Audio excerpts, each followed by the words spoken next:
রাইসের সাথে কি শুধু চিকেন ফ্রাই হলেই চলে? চলেন আরেকটা আইটেম বানাই।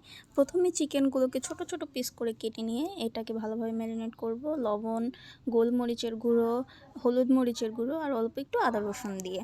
এটাকে ম্যারিনেট করে কিছুক্ষণ রেখে দিব। আমরা বাঙালি তো দেখতে সুন্দর না হলে আমাদের খেতেও মজা হয় না।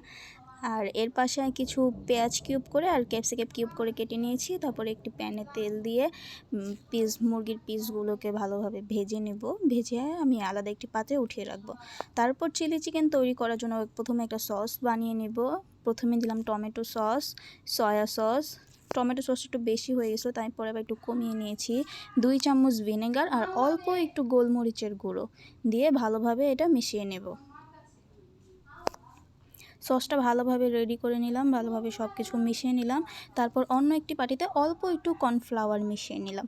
তারপর আরেকটি প্যানে তেল দিয়ে দিলাম আর ফ্লেভারের জন্য অল্প একটু ঘি দিয়ে দিলাম। আর প্রথমে দিলাম অল্প একটু আদা কুচি ফ্লেভারের জন্য। তারপর সেই কিউব করে কেটে রাখা ক্যাপসিকাম আর পেঁয়াজগুলোকে দিয়ে ভালোভাবে নাড়াচাড়া করে হালকা একটু ভেজে নেব পেঁয়াজগুলোকে।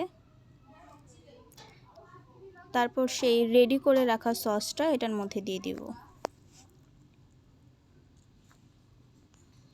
ভালোভাবে নাড়াচাড়া করে মিশিয়ে অল্প একটু পানি দিয়ে এটা একটু গরম হয়ে গেলে তারপর দিয়ে দিলাম অল্প একটু টেস্টিং সল্ট, ফ্লেভারটা ভালো আসবে। তারপর সেই ভেজে রাখা চিকেন পিসগুলোকে এখানে দিয়ে দিলাম।